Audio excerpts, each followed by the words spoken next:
November 8th, 10 a.m. to 2 p.m. at Audubon Middle School in Lamert Park, 4120 11th Avenue. Come out and bring the entire family. And if you have not yet checked out our KBLA Health and Wellness Hub, you should at KBLA1580.com. KBLA Talk 1580 thanks Catch Charter School, Prudential, Eastside, Cedar Sinai, and St. John's Community Health. At KBLA Talk 1580, we believe that a healthy community is a thriving community. That's right, baby.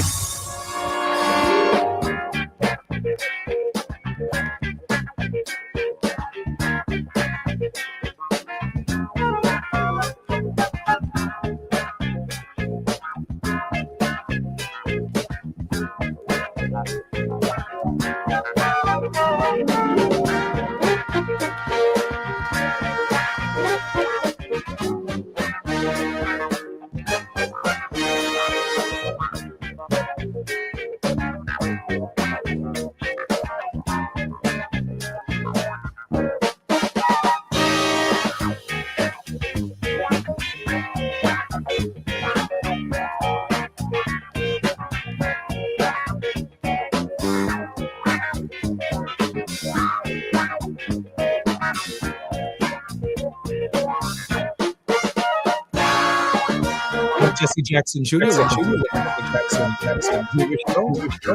KBLA 1280. This is Moving Mountain Mondays on the Jesse Jackson Jr. Show. Our regular contributor, Ernest Krim III. Now, congratulations is in order. A 4-time Emmy-nominated creator, producer, historian, and activist. I'm proud to call him my favorite millennial because he's going to bag that Emmy one day and make up for all of the ones where he was just nominated. Ernest, welcome forward to the Jesse Jackson Jr. Show.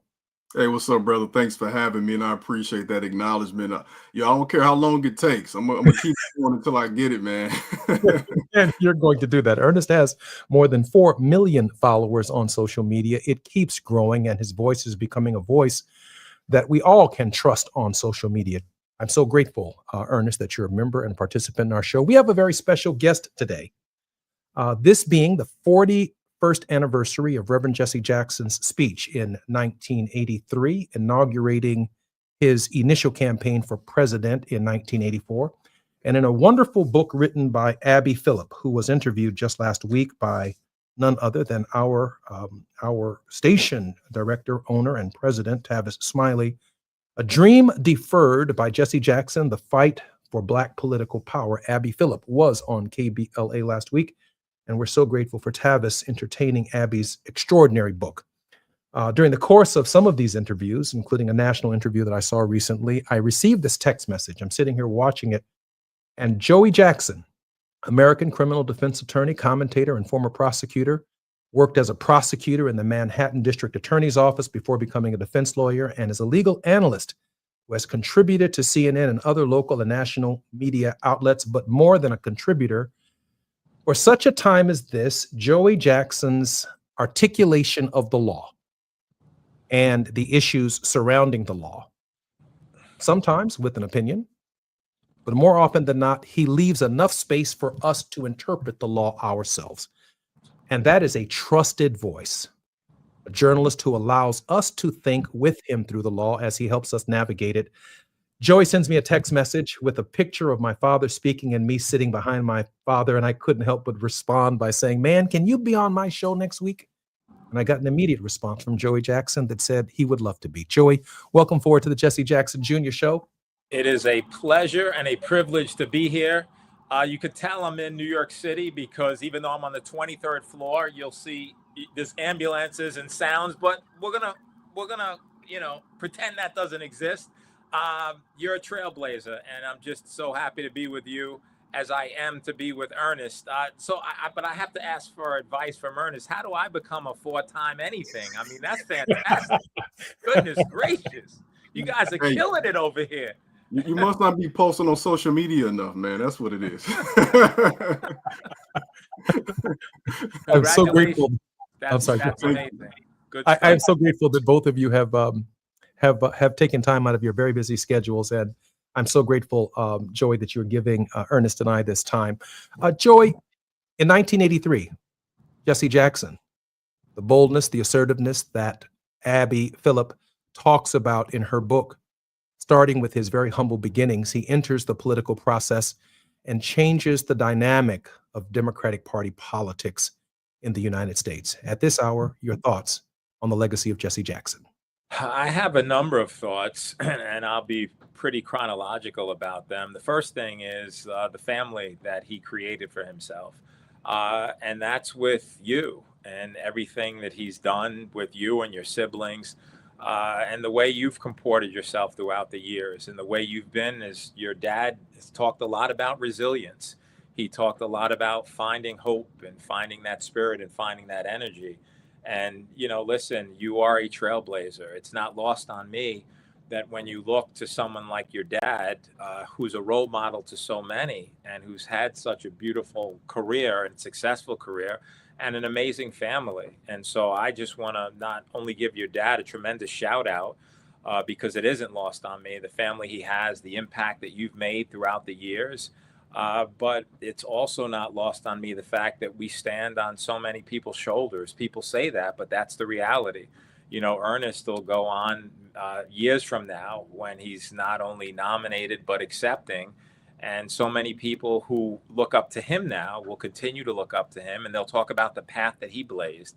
And so when I look at your dad, I look at the family he created for himself. And I look at his commitment, number 2, to the civil rights movement. I look at number 3, how early he started being a protege of Martin Luther King Jr. and being able to learn right from him about what to do, how to do it, how to have an impact on people. I look number 4 at not only him caring about himself, but him giving back. Your dad often gave biblical references, as you know, and the biblical references that I think about are how the Lord didn't come here to be served. He came here to serve. And when I see your dad, that's what I think about, a person who was about service. The Bible also, number 5, talks about righteousness. If ever there was a model of righteousness, I think it was him. It was Jesse Jackson, a person who could be fair, honest, decent, and reasonable, in which I go to number 6, which is his Rainbow Coalition. We have a big tent, and it's a big tent country. And it's a tent that includes Black, it includes Hispanic, it includes Jewish, it includes Irish, it includes everyone that your father talked about, women, men, gays, lesbians, straight. He spoke about that back then, right? Little did he know that we'd have gay marriage that, we would have that was realized. And so I continue to go down the list. I think that broad tent is so significant. I think moving it down further from there, I guess I'm on about number 7. I mean, the fact that he would stand up for the downtrodden and those who are less amongst us and talk about people who really don't have anything. But the one line that I really, connects with me is when your dad would say that you might have been born in the slum, but, the slum is not born in you, or George, something to that effect. I want to take this 1 second to pause for station identification. I'm Jesse Jackson Jr. You're listening to KBLA Talk 1580. Our very special guest is none other than Joey Jackson. More when we come forward. Are you stuck in traffic? We can at least bring you up to speed on the news of the day. You're listening to Jesse Jackson Jr. only on KBLA Talk 1580.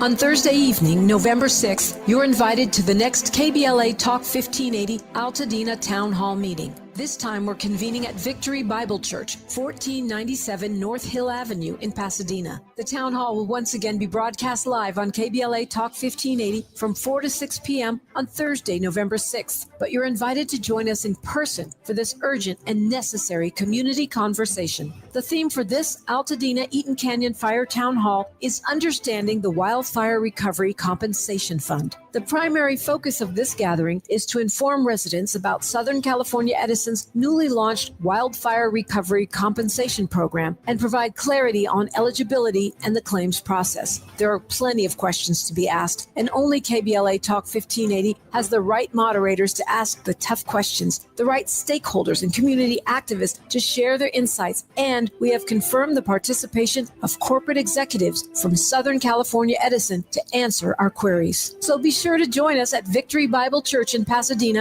1497 North Hill Avenue on Thursday, November 6th. The event is free and open to the public, but registration is required at KBLA1580.com. That's KBLA1580.com. Light refreshments will be served immediately following the live town hall. This KBLA Talk 1580 Altadena Rising Town Hall is brought to you by the Black Freedom Fund.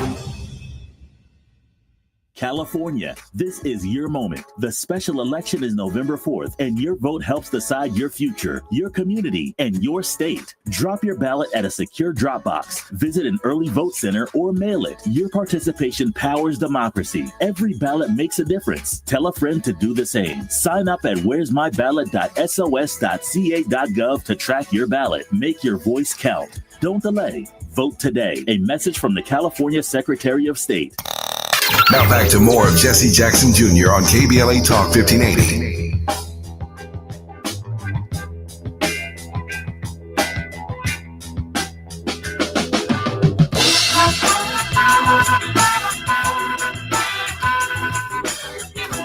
I'm Jesse Jackson Jr. Looking forward to the Jesse Jackson Jr. Show on KBLA Talk 1580.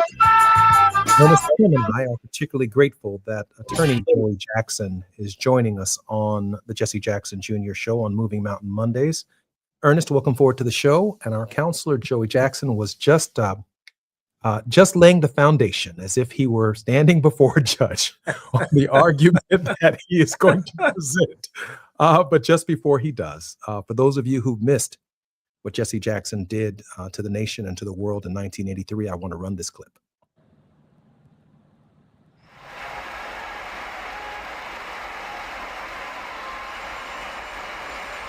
I'm more convinced than ever that we can win. We have fought up the rough side of the mountain. We can win. I just want young America to do me one favor. Just one favor. Exercise the right to dream. You must face reality, that which is, but then dream of the reality that ought to be, that must be. Live beyond the pain of reality with the dream of a bright tomorrow. Use hope and imagination as weapons of survival and progress. Use love to motivate you and obligate you to serve the human family. Young America, dream.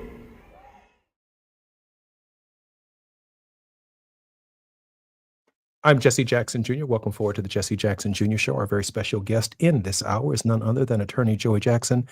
Joey, you were laying a foundation just before that clip. I think you were on number 7. So, and I'm going to keep going. I like just so many things about what your dad did in terms of having people look to that and look to his energy, look to his oratory, look to who he was, what he was about, the fact that he came not to be served, but to serve, the fact that he would inspire and motivate younger people, the fact that he would have an impact upon me, that I would see that and see that a person of color could ascend to such heights. A young man, he was had to be in his early 40s at the time that he was giving that speech. I was talking about one of the favorite things that he said. I think it may have been that speech. He made so many good ones, I can't remember, but he said, look, just because you're born in the slums, it doesn't mean that the slums are born in you. Talking about so many things that resonate, and the fact that a rising tide doesn't lift all boats if you're at the very bottom, standing up for the downtrodden and everyone else. And so in laying the foundation I laid, it's not lost upon me that he was about, and I'll jump to number 8, equal protection. And the fact that he could be about equal protection under the law for everyone. And if the law is going to be equal, you have to, number 9, think about voter participation. And what he did was energize so many people to give them, number 10, hope. And by giving them that hope, it's, when you have hope, you feel that you have opportunity. You feel that you're a part of the process. You feel that his big tent, the Rainbow Coalition, belonged to you. And so allowing so many people to be energized, to register millions of people, to be resilient, to keep fighting, to keep making people understand that, yes, young people, right, can dream. The Ernest's of the world who will be accepting his 4th award and not just nominated for the 4th.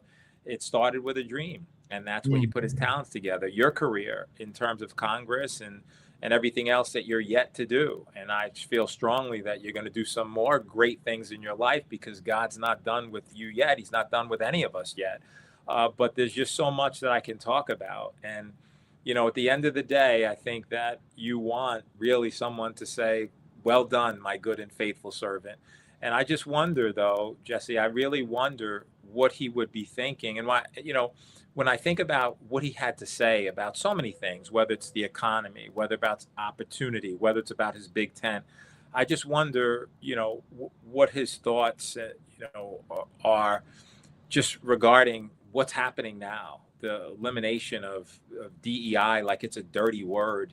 Wow, so anathema to what he stood for, the lack of due process, the whole issue about voting rights and where that stands now in the Supreme Court, and the fact that you could eliminate districts that would be minority districts.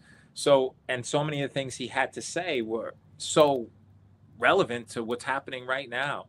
And so I'm just, you know, privileged to know you. I'm privileged to have been a person who benefited and have been motivated and inspired and uplifted by your dad. And I'm also a person who grew up with a father by the name of Jesse Jackson. That's my dad's name. And my brother's Jesse Jackson Jr. So look at those coincidences. How crazy is that? But yeah, there you go.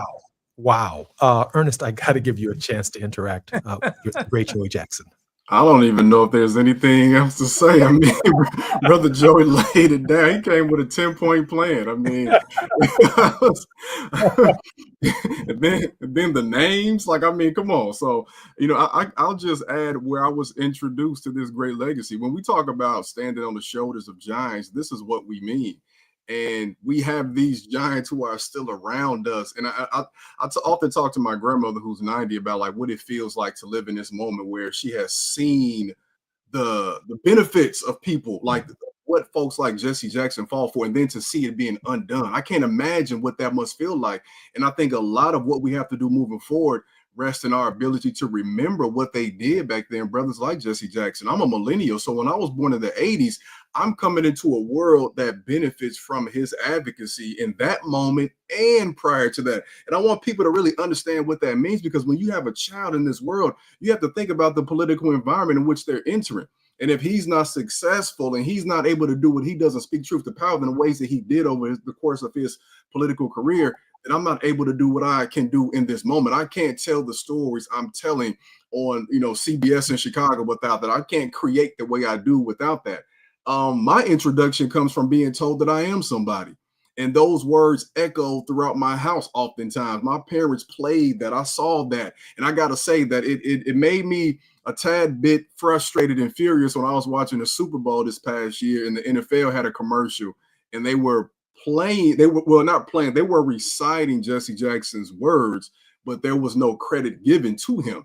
Now, you know, I took issue with that, especially because you have a captive audience, 200 plus million probably, who could have been educated on who popularized that term. And we think about the ways in which we have to teach our kids history. We have to use every avenue. It ain't just in the classroom, you know. It's not just the radio. It's also, it could be through mediums like football. So like those words are still important, because you still have kids who are explicitly and implicitly being told that they are not worthy of things, that they are not worthy of what we have fought for. Even in this exact moment, we understand what that means to be ridiculed for the way that you look, your skin tone, your hair, your African features. So when you hear those words uttered, whether it be in the 60s, the 70s, or 80s, or in the 2020s, it resonates with every person of color, because we know what it feels, especially right now, to have somebody not maybe call us the N-word explicitly. It doesn't happen to well, it's coming back a lot more now, but just with the policy that's being enacted. So we have to truly believe those words, I am somebody, because until we believe that, we cannot enact equitable things that prove that we are somebody. And we have to truly understand that we are worthy of the things that Jesse Jackson fought for and all the things that we have forthcoming for ourselves. Joey, when I think about Ernest being a millennial, and I think about literally, and I say it's particularly impressive, the structure of your mind and the generations that knew not Joseph biblically, nor the generation that knew Jesse Jackson. And that courageous group of Americans after Brown versus the Board of Education and the tragic killing of Emmett Till, the sitting down on the bus by Rosa Parks, and when asked the question, what were you thinking of when you sat down? She said, I couldn't get Emmett Till off my mind. And then Dr. King coming to her rescue. And then Jimmy Lee Jackson getting shot in Marion, Alabama. And James Orange was threatened to have been lynched. And that would lead to the Selma to Montgomery campaign. And now you're watching, in a real sense, the states of Texas, California, and states in the union on the question of redistricting, which largely impacts the Voting Rights Act. And I think about this millennial, Ernest Krim, and I think about the generation that knew not Jesse Jackson and the courage that it took to bring that fight to us and deliver it at our front door, for us to pick up the pieces, for us to pick up the mantle of that struggle. Help us, Joey, if you will, bridge the gap between that generation whose finite existence is upon us, but recognizing that we ourselves have an obligation to pick up that torch and keep running. Yeah, we really do. I mean, life is about legacy. I think life, again, and it'll be a persistent theme of mine now, is about service. It's about something larger than who we are. What are we here for? Are we here to just enrich ourselves? Are we here to take all we can get, which we're not going to leave with anyway? Or are we here to impart wisdom and understanding? The Bible talks about the fear of the Lord being the beginning of wisdom. And that's a real big reality. The reality is that it's about legacy. And if you live right and you try to live right and you try to be righteous, that is fair. Look, there's no perfect human being amongst us, the least of which is me. But I think that life is led by example. We could say anything in our communities. It's not about what we tell people. It's about what we show them. It's about how we act. It's about what we do. It's about the example we set. It's about the service mindset that we have. And so when you have a person like your dad who had that service mindset, when you have a person like Martin Luther King Jr. that he learned from, right, literally right next to him, he took that legacy. And then your dad took that legacy and brought it to another level. And I would say that had it not been for your dad, there would not have been a Barack Obama to take it to just another level. And so this is all legacy building. And I think that one of the biggest things we can do is just try to work with people who are coming up in the next generation. Something your dad was always fond of saying is the only time you should be looking down at someone is if you're trying to lift them up. And that resonated with me. And that resonates to your question about what we're here for. We're here to build. We're here to build bridges. We're here to, build people. We're here to inspire. We're here to uplift. We're here to elevate. And so I think the way you bridge that gap is by mentoring, by each one teach one, by having the ability when invited to, having the blessing to speak at a forum like this with you, the legend you are, the legend your dad is, to take an opportunity like this to touch people, right? And to remind people that we may be down, but we're not out. You started by talking about Joseph, and that's one of my favorite stories in the Bible, quite frankly, because God positions you. And I like to say a couple of things, and I'll be brief with this, but, I really have another 4-point plan, Ernest. This isn't a 10-point. This is a 4-point, all right? So bear with me. And the first one, I talk about faith, right? What is faith? The substance of things hoped for, the evidence of things not seen. We have to stay in faith, and we have to avoid fear. And we have to let everybody know that, all the people, the Ernestes of the world and the people that are looking at him and that are really gravitated towards him and his tremendous accomplishments and achievements. How did he get there? He didn't get there by being fearful. You didn't get to where you are, Jesse, by being fearful. Your dad didn't get there by being fearful. He was a man of faith and is a man of faith. And we need to stay in faith, and we need to avoid fear, worry, and doubt. Easier said than done, but I think it's so important to impart that to people, to walk in faith, not in fear.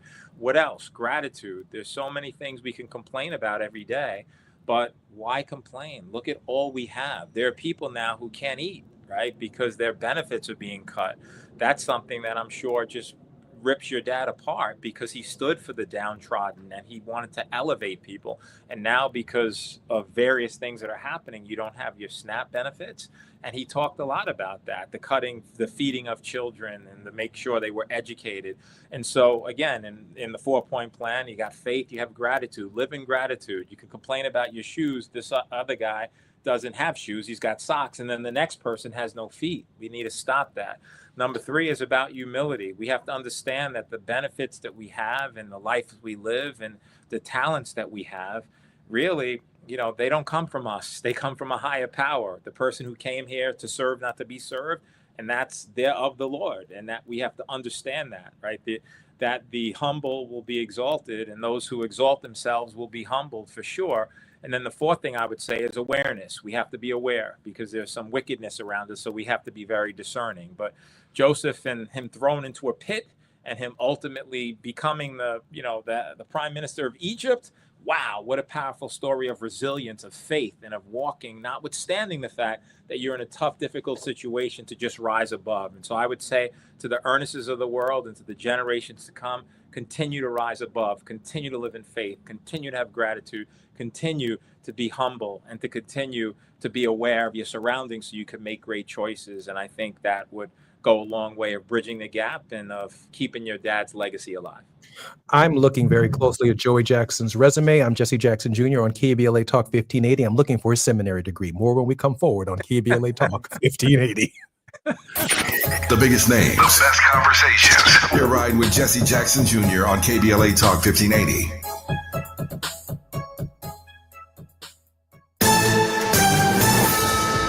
I'm Amber Payton with BIN News Now. The government shutdown continues with no end in sight. Black House Minority Leader Hakeem Jeffries is blaming Republicans as millions feel the impact. They keep canceling votes. They've canceled votes for next week. Of course, they are unserious. A court has ordered the Trump administration to restart SNAP benefits after the USDA said it could not use its $5 billion emergency fund.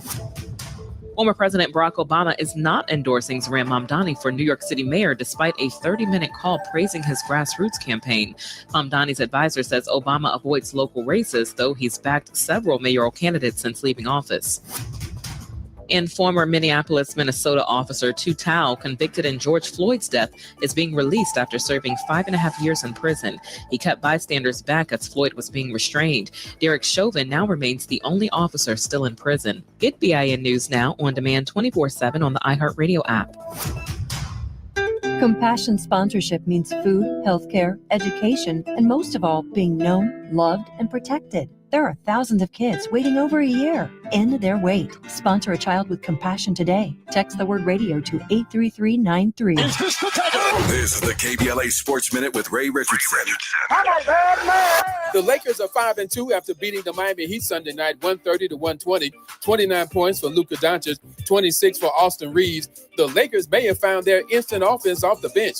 Forward Jake LaRavia, signed as a free agent in the offseason, dropped 25 in 35 minutes. LaRavia made 10 of 13 shots and also had 8 rebounds and 4 steals. It's the second time LaRavia has scored 25 or more off the bench. He had 27 against Minnesota last Wednesday. The Clippers are in action tonight. They play Miami at the Intuit Dome in Inglewood. Top 5 college football teams in this week's Top 25 poll: Ohio State at number 2, Tavis Smiley's Indiana Hoosiers, Texas A&M, Alabama, and Georgia. Third straight week for Indiana as the nation's number 2 college football team. 6-2 Jackson State moved up from number 20 to number 19 in this week's NCAA Division I AA poll. No debates, no speculation, just the info you need. That's your KBLA Sports Minute. I'm Ray Richardson on KBLA Talk 1580.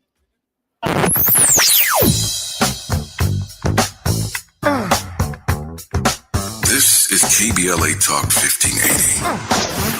Talk radio. That's music to your ears. We're unapologetically progressive. KBLA Talk 1580. Donald Trump has all but declared war on California, sending in a National Guard, blocking disaster relief, and cutting funds to our colleges.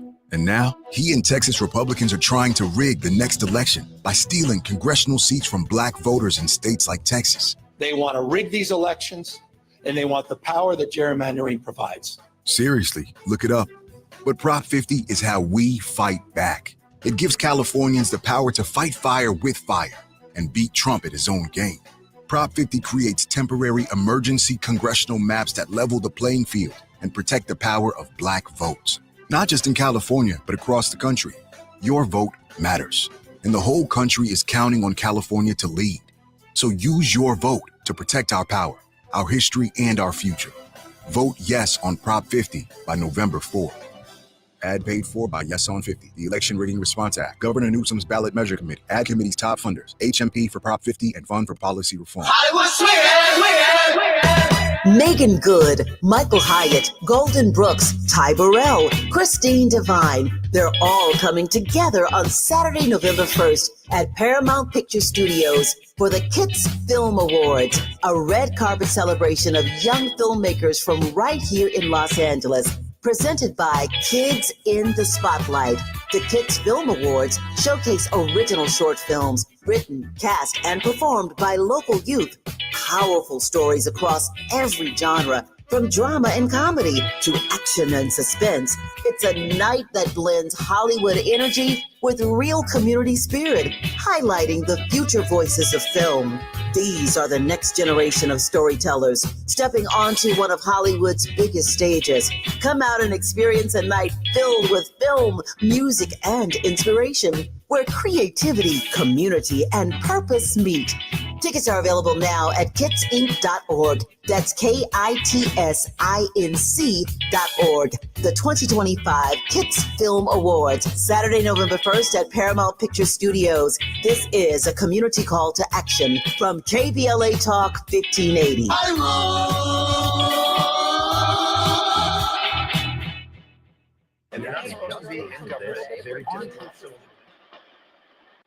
There's a lot of noise out there, so let's keep it simple for a moment. Donald Trump is trying to rig the next election by packing districts with Republicans to guarantee they win more seats. You follow me? If they succeed, Republicans will keep control of the entire government in 2026 and continue enabling Trump's runaway attacks on our rights. You still with me? California is the only state big enough and bold enough to stop him. If we vote yes and pass Prop 50, we can temporarily change California's congressional maps and fight back against the election rigging happening in Texas. Make sense? My mother told me that if a bully hits you, you hit him back. We can hit back by voting yes on Prop 50. The election is November 4th, and you can vote early now. The stakes are too high to sit this out. Stand up to the bully. Choose to fight back by voting yes on Prop 50 on or before November 4th. Ad paid for by Yes on 50, the Election Rigging Response Act, Governor Newsom's Ballot Measure Committee, Ad Committee's top funders, HMP for Prop 50 and Fund for Policy Reform. You're listening to Jesse Jackson Jr. on KBLA Talk 1580.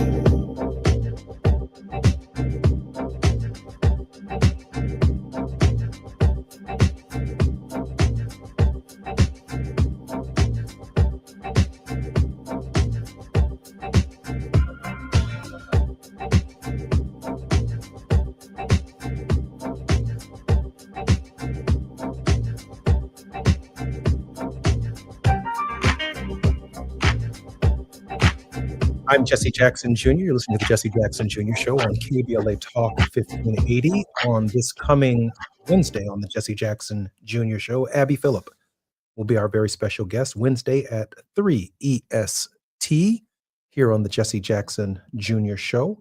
We're particularly proud in this hour, Ernest Krim, our regular contributor, now 4-time Emmy-nominated producer, creator, historian, social media personality with more than 4 million followers, who's appeared on a number of national programs, is our very special guest and host every Monday at this hour. But we are particularly blessed this hour to have none other than the great attorney, Joey Jackson. And I've been struggling to get through this resume here, looking for this seminary degree. And all the ministers that listen to our program, I want you all to know that I think Joey Jackson keeps a sermon in his pocket. So if you ever see him sitting out in your congregation on Sunday morning, and you haven't come with it, didn't put the time in on any given week, and you look out there and see Joey Jackson, I promise you, there is a worthwhile 3-point sermon in his pocket that's ready to go. Joey, welcome forward to the Jesse Jackson Jr. Show. I'm grateful. It's good to be with you. And listen, I think, look, Christ is the foundation of my life. And I've learned if I walk with him, I can't go wrong. He'll steer you in the right direction every day and twice on Sunday. So, yes, every morning my nose is in that book just to start my day. Joey Jackson never ceases to amaze me. Joey, tell us a little bit about your family and about your upbringing. Yes, so I was born and raised in the Bronx, and it was a beautiful time. I have a brother and a sister. My sister's a nurse, and my brother is a banker. He's a VP for Chase, doing great things. And my mom was a nurse. She's retired. And my dad, may he rest in peace, was a police officer, and then he transitioned to the fire department. Went to Catholic school. I'm a Christian now, but I was born and raised Catholic. I just decided to gravitate towards Christian in my adult life. And then I got married to my lovely wife of almost 30 years, Katya, Katia. When I met her, she said, "Just call me Katie." I said, "You're so beautiful. Tell me your name and I will never mispronounce it." And so Katya, Wonderful. Katya it is. Yeah. And so it's, she's amazing. I have a stepson named Philip. He is in South Carolina right now doing his thing. He's married and has a child. He used to work with me here at the firm, not as a lawyer, but as a marketing person. And then my son, Justin, who is a lawyer, graduated a couple of years ago. He does work with me here at the firm. So, and as you see, as I was explaining to you, Jesse, my office is barren. I just moved offices. So it's kind of a little weird. There's nothing behind me because that lovely wife of mine has to come in here because she's really good like that and to set me up right. So I'm not touching anything because if she came, she would just, discombobulate and put it in her way anyway. And that's about the extent of it. So that's my family, great people, and we're trying to do the best we can, and we're trying to be of service. So it's all good. We're certainly grateful for your service. Ernest, I know that you're on the move, but I'd like to bring you back into the show. Ernest? Yes, definitely. A couple things that stood out to me from the last segment is, first off, I need to fine tune my speaking points so that I always have a list ready. You would think as an educator, I would know that acronym or something.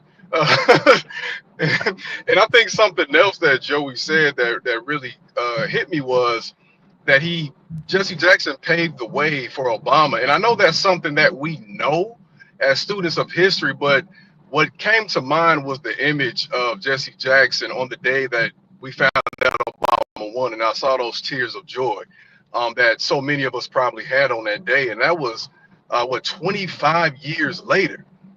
Like, I don't know if we realize that what we put our foot forward to do, the path that we pave, I don't think we often reflect on what we're opening up for the next person, because oftentimes we don't look at it as a victory. Speaking from my own experience, unless we walk off the stage with a trophy. And one of the things that I felt like was a victory for me even this weekend was I was able to take my oldest daughters with me. And what I told them was, regardless if I ever get this, I just want you to see what you can do. And I want to come see your ceremony one day. So thinking back to 1983 makes 2008 possible. And that makes whatever we want to do moving forward possible. We have to continue to keep these messages, these anniversaries at the top of our mind, because just like we want to continue to replicate what Jesse Jackson did in 1983, we also don't want to replicate moments in history like this. And it's not even history yet. It's right now. So that's what I'm reflecting on in this moment. So thank you, brother Joey, for that. Joey, Ernest raises an interesting question, and we have about 3 minutes before we come forward. You mentioned it earlier briefly, and that is the times that we find ourselves in.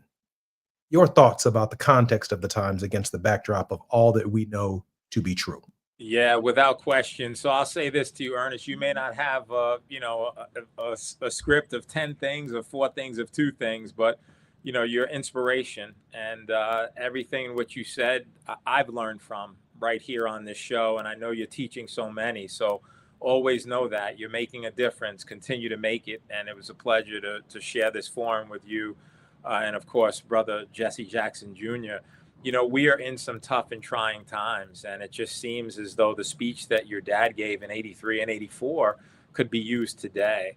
I look at issues of due process and how we have mass people just pulling people from the street and just throwing them on planes and taking them out of the country. I always thought that we'd have a hearing and a trial so people could state their piece.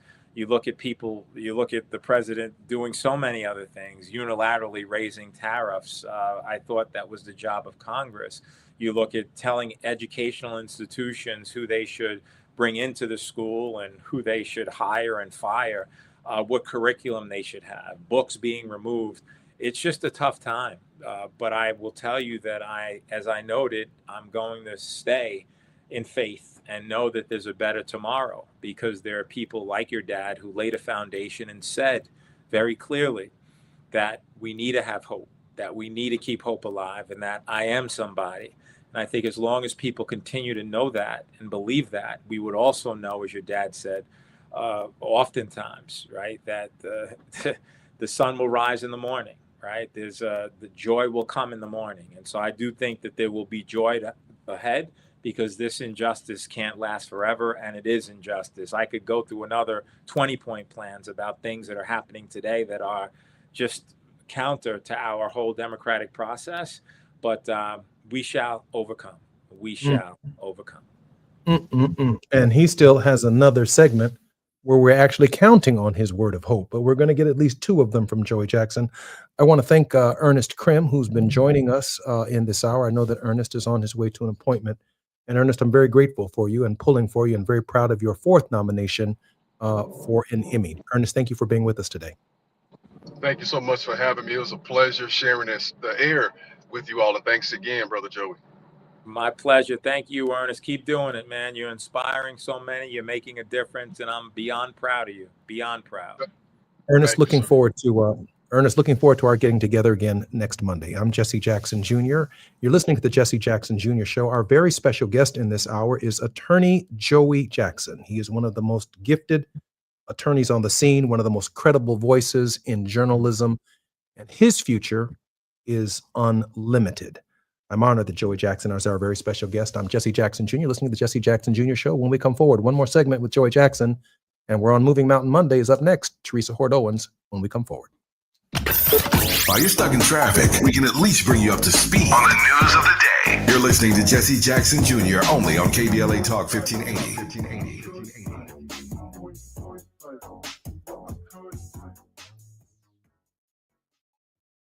First, they tried to erase our history. Pentagon removed training material about the Tuskegee Airmen. Arlington National Cemetery removing histories that highlighted Black veterans from its website. Then they tried to erase our jobs. Black Americans will disproportionately bear the brunt. Now they think they can erase our votes. Steal 5 congressional seats, decimating Black and brown representation. Enough is enough. I matter, my rights matter, and our future matters.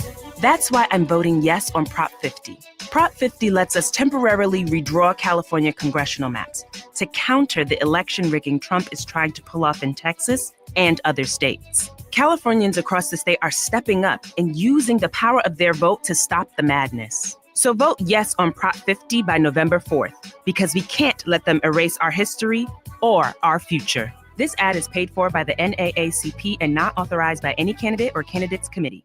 The Black Hollywood Education and Resource Center proudly presents its 27th annual Real Black Men Short Film Showcase. Join us Saturday, October 25th at the Writers Guild Theater, 135 South Doheny Drive in Beverly Hills, California. The showcase will feature over 20 films by emerging Black male filmmakers from across the country, ready to let their stories be seen, voices be heard, and visions come to life. Saturday, October 25th from 10 a.m. to 6 p.m. Tickets are on sale now on eventbrite.com. For more information, call 323-957-4656 or email bherc@bherc.org. Vote centers across Los Angeles County are open. Don't wait for Election Day. Vote early at any vote center near you. You can drop off your ballot, vote in person, or even register and vote the same day. Make your plan, make your voice heard, and make it count. Visit lavote.gov to find a vote center or official ballot drop box close to home. That's lavote.gov, your trusted source for voting in LA County. California, this is your moment. The special election is November 4th, and your vote helps decide your future, your community, and your state. Drop your ballot at a secure drop box. Visit an early vote center or mail it. Your participation powers democracy. Every ballot makes a difference. Tell a friend to do the same. Sign up at where'smyballot.sos.ca.gov to track your ballot. Make your voice count. Don't delay. Vote today. A message from the California Secretary of State. Protect yourself from Medicare card scams. Scammers may call, email, or even knock on your door claiming they need your Medicare info, asking for money or threatening to cancel your benefits. Don't fall for it. It's a scam. Remember, Medicare doesn't need to verify your information. They already have it. Medicare won't charge you for a new card and will never threaten to cancel benefits. Check your Medicare statements for suspicious charges and report scams to the California Senior Medicare Patrol at 1-855-613-7080. We're here to help. KBLA Talk 1580. We've got a lot to talk about. KBLA Talk 1580, connecting you with services and solutions. If you need help getting your resume in order, finding job training, or landing a job, we've got 3 great options for you. First, the City of Los Angeles has WorkSource centers across the area offering free job support. The California Workforce Development Board can help you with everything from GED prep to vocational training at no cost to you. On the federal level, the Department of Labor's American Job Centers offer a full range of services for job seekers and businesses alike. Visit careeronestop.org, or for more info, just call California's Help Center or visit cwdb.ca.gov or call 916-657-1440. For the City of Los Angeles programs, go to ewd.lacity.gov or call 213-744-7300. All these services are free to help you get your next job. This is a community call to action from KBLA Talk 1580. Attention. Have you racked up $10,000 or more in credit card debt? Are you barely getting by making minimum payments? With credit card debt reaching all-time highs, National Debt Relief is notifying consumers about significant debt relief options currently being made available to help those with overwhelming credit card debt. These options may reduce a large portion of credit card debt for those who qualify. You don't need to declare bankruptcy or take out a consolidation loan, and you may only have to pay back a fraction of what you owe, even if you have bad credit. National Debt Relief has already reduced the credit card debt for more than 550,000 consumers, so don't wait. If you owe $10,000, $20,000, or even $100,000 in credit card debt, you can now take advantage of this financial debt relief as the cost of living continues to skyrocket. To check what debt reduction you may qualify for, call 800-237-8585. That's 800-237-8585. Again, that's 800-237-8585. Now back to more of Jesse Jackson Jr. on KBLA Talk 1580.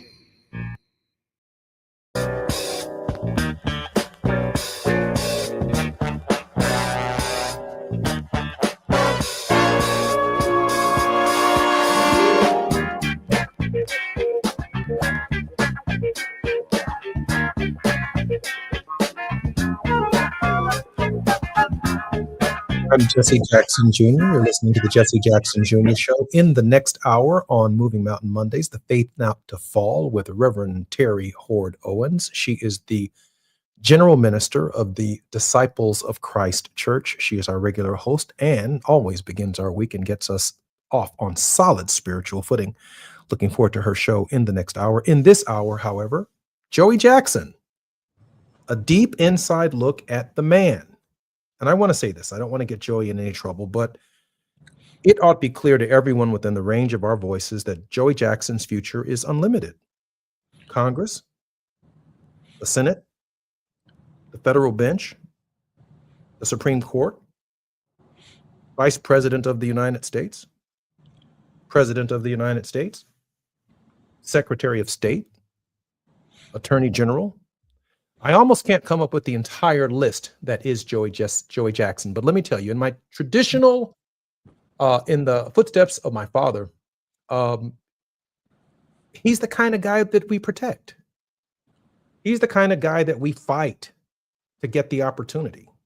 We don't want him to fight to get the opportunity. Abby Phillip is very clear in her book who led the fight. It was Jesse Jackson.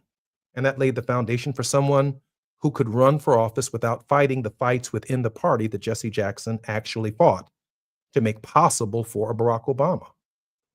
I wouldn't want personally Joey Jackson to fight any of these fights. I'd rather fight them all for him, or Tavis and I can fight them all, or Tavis Cornell and I can fight them all, and Dominique DePrima and Nick Corte, let us fight the fights so that we can say, hey, but this guy right here doesn't have the same bloodstained banner that we have, but we know he's born of that spirit and born of that flesh. In my opinion, that's what you've heard today. An inside look at the guy who thinks in outlines and who has a pocket sermon. Joey, welcome forward to the Jesse Jackson Jr. Show.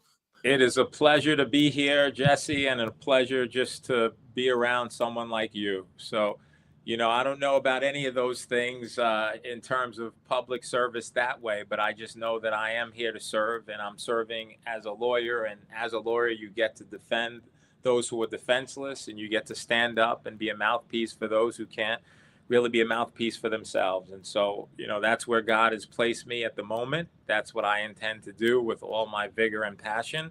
And, with any luck, we'll continue to do good things.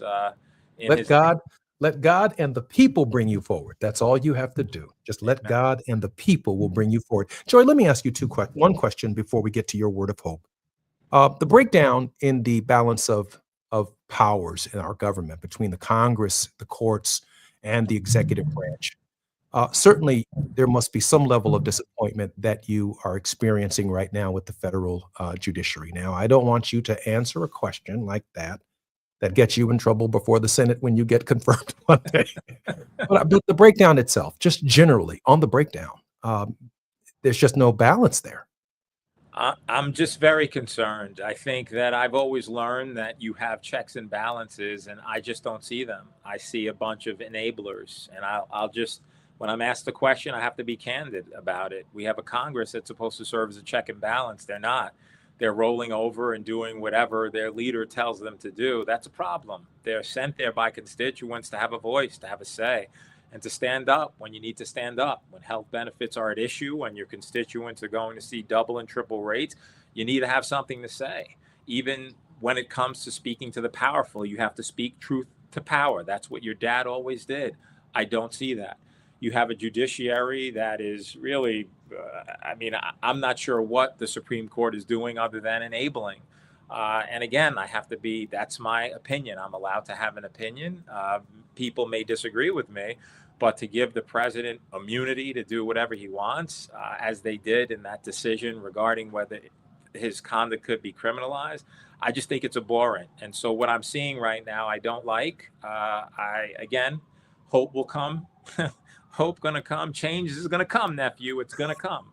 But right now, I'm very concerned about the direction that we're going in, and something needs to happen and soon.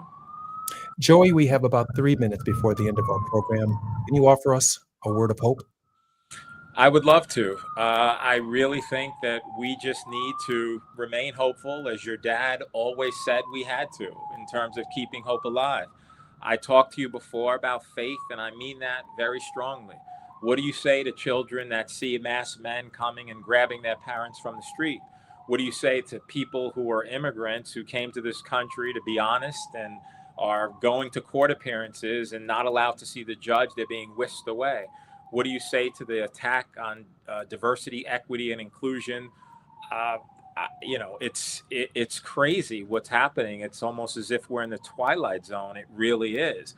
But I say to you that we have to keep the faith, and we can't be fearful, and we can't doubt, and we have to stand up.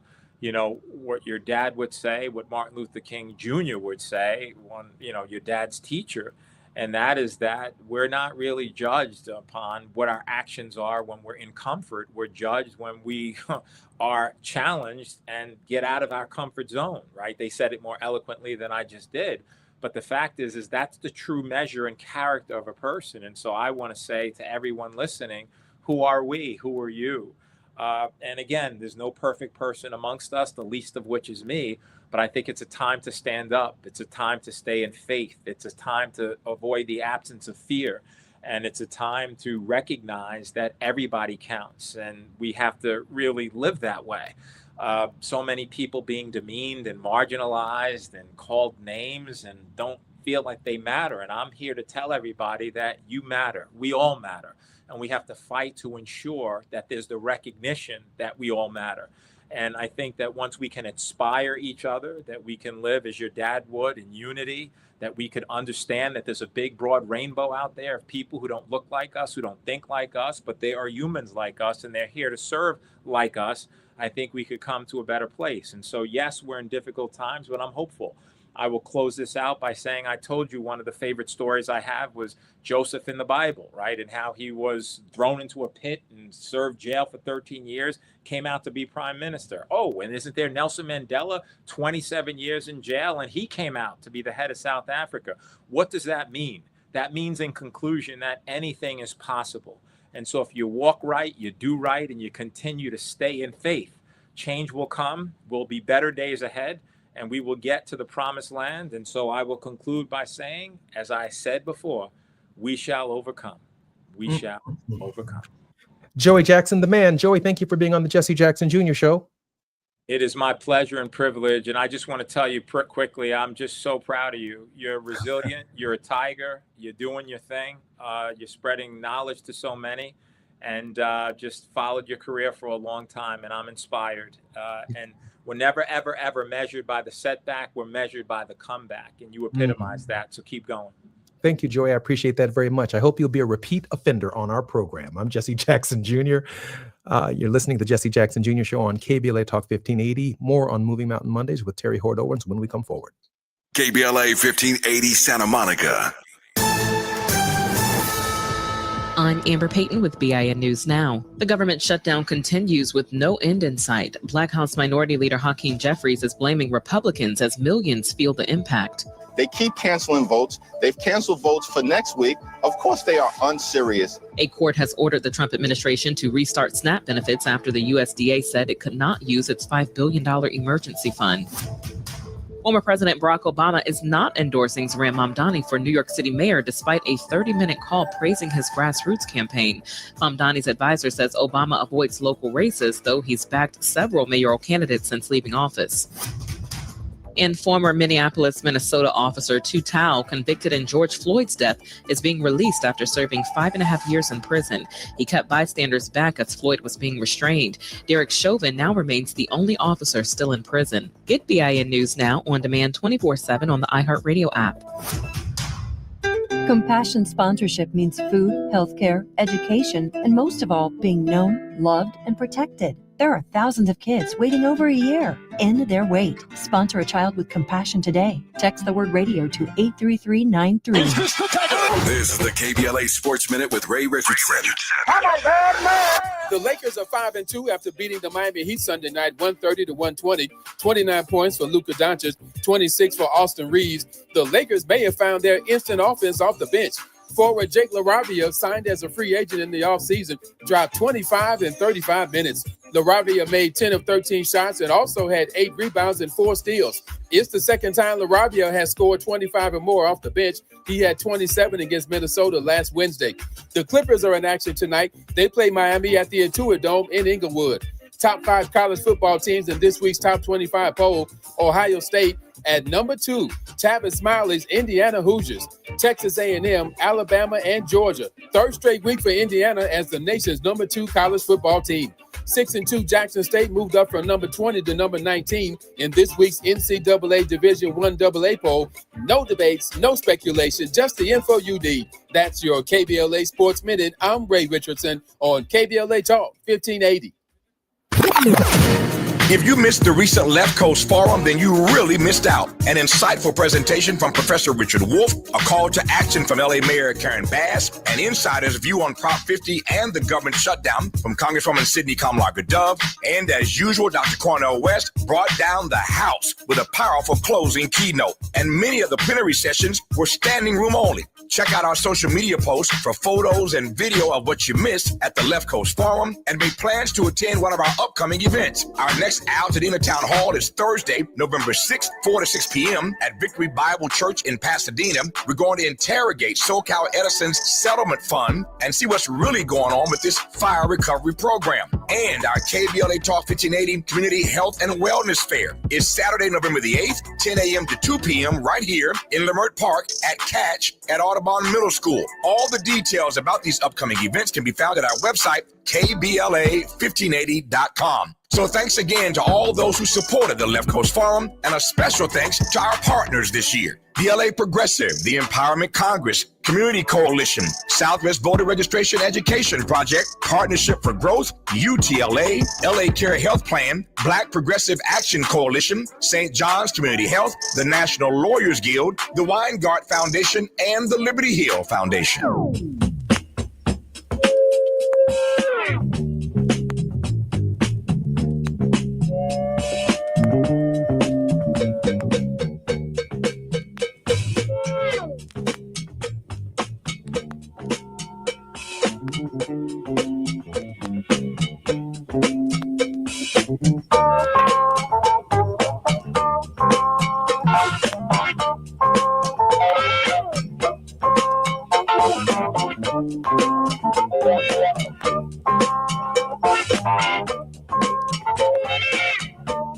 I'm Jesse Jackson Jr. Welcome forward to the Jesse Jackson Jr.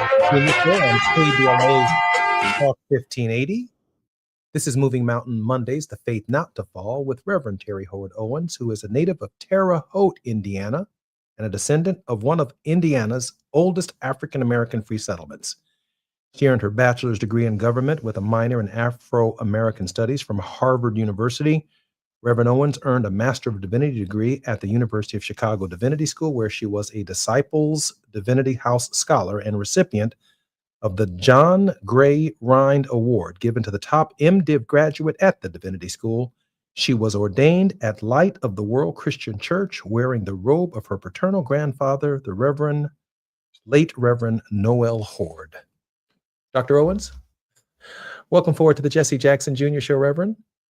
Good to see you, my brother. Wow, what a great segment earlier. Thank you so much. Wasn't he something? Amazing, amazing. Like you said, And he was doing some serious exegesis, and I'm a big fan of his when he's on the various, news shows. And he's on Abby Phillips' show actually quite a lot. And I'm excited that you're going to have her on later this week. Wow, I'm very excited too, and I'm grateful for our producer, Gina, for scheduling our guests. She works around the clock to make these things happen. Yeah. And so our is definitely off to her for that. I want to comment on Jesse Jackson for a moment, Reverend, before I let you opine most of the show on some questions that I may ask over the course of this process. I know my dad, and I watched him leverage Geraldine Ferraro to get on the ticket when he ran for president. I watched him demand that Ron Brown become chairman of the Democratic National Committee and other members of his staff be included in the National Democratic Party framework. I watched him help James Zogby, who's a regular contributor on our program, become a member of the Democratic National Committee and build the Arab American contingents to the DNC. Jesse Jackson did that. And just as we demanded that the state of South Carolina be moved forward in the democratic process, because by the time you spend all of your money as a Democrat in Iowa and New Hampshire, most of the candidates start quitting before they get to Super Tuesday because it's so expensive. But Reverend Jackson said, we need to move South Carolina forward in the process because that's the first time African Americans, the most loyal group in the party, are going to get a chance to vote. And we want to have some say in who the nominee is. It's South Carolina that saves Barack Obama's campaign. It is South Carolina and Jim Clyburn, whose district wasn't drawn until 1992, that saved the campaign of Joe Biden. That's right. From South Carolina, we got the demand. You got to find a Kamala Harris, a Black woman, a sister to be on the ticket. You got to think about a Black appointment to the Supreme Court, another Black woman, Ketanji Brown Jackson. So when I think about the brilliance of Joey Jackson, right? The leverage of Jesse Jackson, had he been sitting here, he'd be thinking about, where is it and when is the time going to come where I'm going to move the Democratic Party to place a guy like Joey Jackson somewhere? It just doesn't happen on its own, especially, as Joey acknowledged, in an anti-DEI environment. It just doesn't happen unless we demand that you carry us along with you. And that was Jesse Jackson. That's what I saw. That's what I saw in this moment today. I was really proud of my dad, and I was proud to see Joey as someone that we can demand from the party that he be in the mix. Reverend? That's right. And I think that, that legacy is so strong and so wide, and has enabled lots of people, not just Black people, not Black men, and not just Black women, but white women, even, as you say. There was a sense that because your dad stood in 1983, I was 23 years old, just out of college. And I remember voting for him in the primaries. The first presidential election I voted in, I was old enough to vote, was Jimmy Carter in 1980.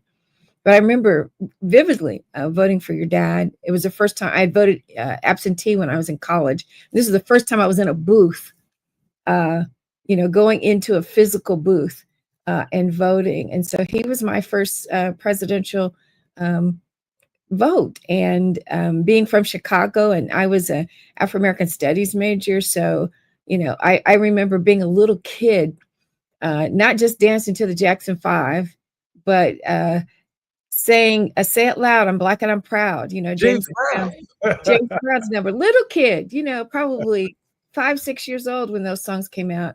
And I am somebody, keep hope alive, and all the things. And some people, try to caricature those lines, but we say them because they are deep within us, and they have made an imprint. And the way in which, my current job, I was in a meeting last week where there are members of the Congressional Black Caucus. We have a Democratic leader, Black man, who's the Democratic minority leader, or the House Minority Leader, Hakeem Jeffries. It was palpable. And in that room, Hakeem Jeffries even spoke of your dad in that room on last Thursday. So the legacy is broad and it's strong. And lest we forget, we forget our history at our great peril, but grateful for all that your dad has done in so many ways to strengthen our collective sense of agency, right? To be able to take our power and learn how to use the various levers of power within the system to ensure justice for all of us. This is Moving Mountain Mondays on the Jesse Jackson Jr. Show, The Faith Not to Fall, with Reverend Terry Hoard Owen. She is the president and general minister of the Disciples of Christ Church. More when we come forward with Reverend Owens on the Jesse Jackson Jr. Show. It's afternoon drive time with Jesse Jackson Jr. Only on KBLA Talk 1580. On Thursday evening, November 6th, you're invited to the next KBLA Talk 1580 Altadena Town Hall meeting. This time, we're convening at Victory Bible Church, 1497 North Hill Avenue in Pasadena. The town hall will once again be broadcast live on KBLA Talk 1580 from 4 to 6 p.m. on Thursday, November 6th. But you're invited to join us in person for this urgent and necessary community conversation. The theme for this Altadena Eaton Canyon Fire Town Hall is Understanding the Wildfire Recovery Compensation Fund. The primary focus of this gathering is to inform residents about Southern California Edison's newly launched Wildfire Recovery Compensation Program and provide clarity on eligibility employee and the claims process. There are plenty of questions to be asked, and only KBLA Talk 1580 has the right moderators to ask the tough questions, the right stakeholders and community activists to share their insights, and we have confirmed the participation of corporate executives from Southern California Edison to answer our queries. So be sure to join us at Victory Bible Church in Pasadena, 1497 North Hill Avenue on Thursday, November 6th. The event is free and open to the public, but registration is required at KBLA1580.com. That's KBLA1580.com. Light refreshments will be served immediately following the live town hall. This KBLA Talk 1580 Altadena Rising Town Hall is brought to you by the Black Freedom Fund. 250 years ago, a promise was made to connect families and friends near and far. And during the holidays, that promise is more important than ever. That's why USPS is building a better network to meet your needs with timely deliveries, easy and affordable ways to ship, and everything you need to make your season full of holiday cheer. Our purpose is delivering your peace of mind, knowing your love will arrive, bringing joy to all. The United States Postal Service. Learn more at USPS.com/holidays. Hello, everyone. It's me, Auntie Maxine. Yes, your Congresswoman, Maxine Waters. And I have an urgent message for you. Why we're voting yes on Proposition 50. We've been through a lot of fights together, and each day it seems the fight gets more urgent. Have you heard Trump's latest scam? He's using Texas Republicans to rig next year's midterms. Trump started this fight, and he thought we would let him break the rules. But just like we always have, we'll fight back. Californians are leaders, and we won't let anyone run over us. That is why we have to vote yes on Proposition 50. It gives us the power to temporarily redraw California's congressional maps to stop Trump's attempt to steal a Republican majority. Stand up and vote with me. Vote yes on Proposition 50 on or before November 4th. Ad paid for by Yes on 50, the Election Rigging Response Act, Governor Newsom's Ballot Measure Committee, Ad Committee's top funders, HMP for Prop 50 and Fund for Policy Reform. Now back to more of Jesse Jackson Jr. on KBLA Talk 1580.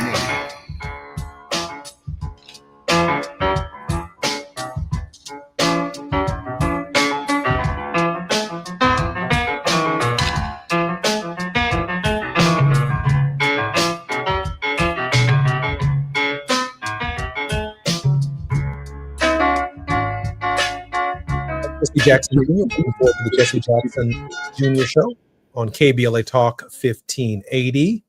I'm with Tavis Smiley. Vote yes on Prop 50. I'm also with Auntie Maxine. That's the first time I heard the Auntie Maxine commercial. I love that. Yes. Auntie Maxine says Auntie vote Maxine. yes on Prop That's 50.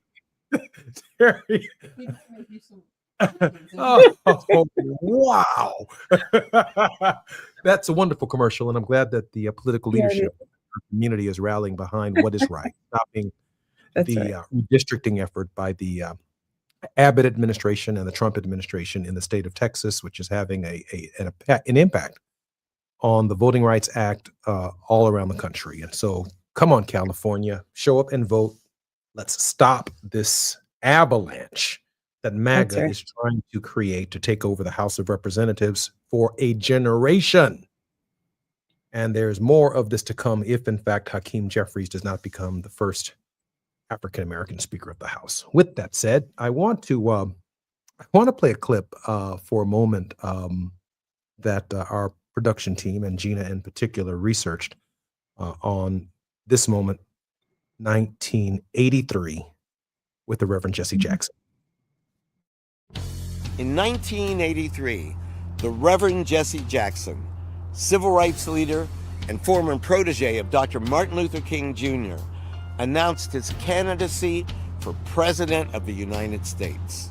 Jackson galvanized Black people around the country to engage in a campaign for an office that most of us had thought a Black person could never win. A Black man or a Black woman occupying the White House? That was the race's impossible dream. Jesse Jackson wasn't the first African American to run for president. That would be Shirley Chisholm. But Jesse Jackson's run was incredibly exciting. It wasn't just we might get a black president. We might get a black president with a narrative and an agenda that actually represents what democracy could really look like in this country. Young people across the country leapt at the chance to work on Jesse Jackson's presidential campaign, reaching out to voters far beyond the black community. He brought the white feminists, the white farmers, the first GLBT leaders within the Democratic Party. He said, come and take a seat at this table. I have enough room for everybody. Surprisingly, Jackson struggled to receive endorsements from many high-profile black politicians. Most of the black leadership was against him running. They had their own arrangements with the Democratic Party and establishment. They didn't think it could work, but he ran, and he did very well, better than they all thought. 3.5 million people cast their votes for Jesse Jackson. Some estimated that as many as 20% of the African Americans who voted for him had never voted before. Though he fell short of winning the Democratic nomination, Jesse Jackson's 1984 presidential bid changed the political landscape forever. Long before there was a Barack Obama, there was a Reverend Jesse Jackson, and he was lifting up little kids all across America, believing that they too one day can become president of the United States. He taught us that our voices matter, and we should leverage the power of our vote.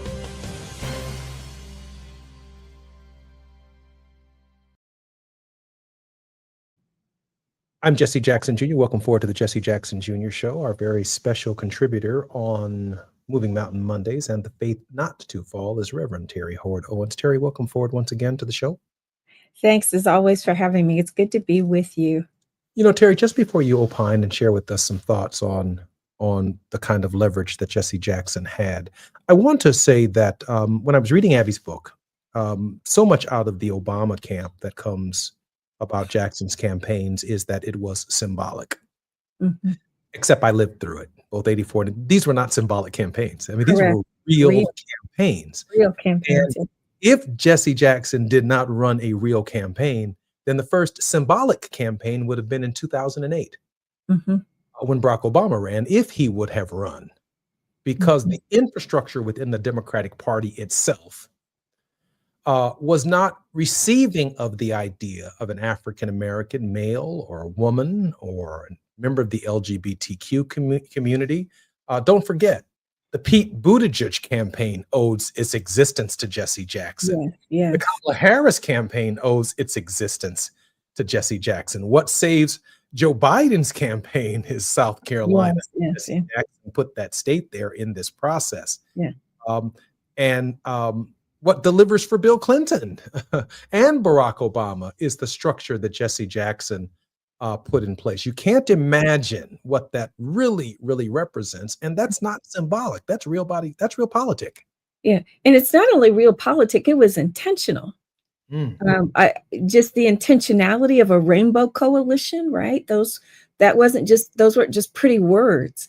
He was, as your dad always does, metaphor and imagery and the way he crafts words, the image of the rainbow, including not just the ones that are visible to the spectrum, but all the ones in between. That was an intentional outreach to young people, to Hispanics, to gays, to women. And he could not have done as well with just the Black vote. So it's clear that there was a rainbow coalition and a wide group of people that would be necessary, as you say, later to establish that platform for Barack Obama. And I remember, I was just thinking when you hear that Black leaders were not in support of him because they were part of the institution of the Democratic Party. And what happens so often, and your dad has never done this, when we get to the inside rooms, the rooms where things are happening, you've never been like this either, Jesse. When you get to the rooms where things are happening, you have to be careful that you don't align yourself with the people who tried to keep you out of the room to begin with, that you become complicit in the racist and gender biased structures that we deal with, the homophobic and xenophobic structures that we deal with. And I remember Barack when he ran against Bobby Rush. We were living in Hyde Park at the time, 1st Congressional District. And people were almost, this whole thing, is he black enough? We don't know him. We don't know his people. You know how it is in Chicago. We don't want nobody that nobody sent, kind of thing.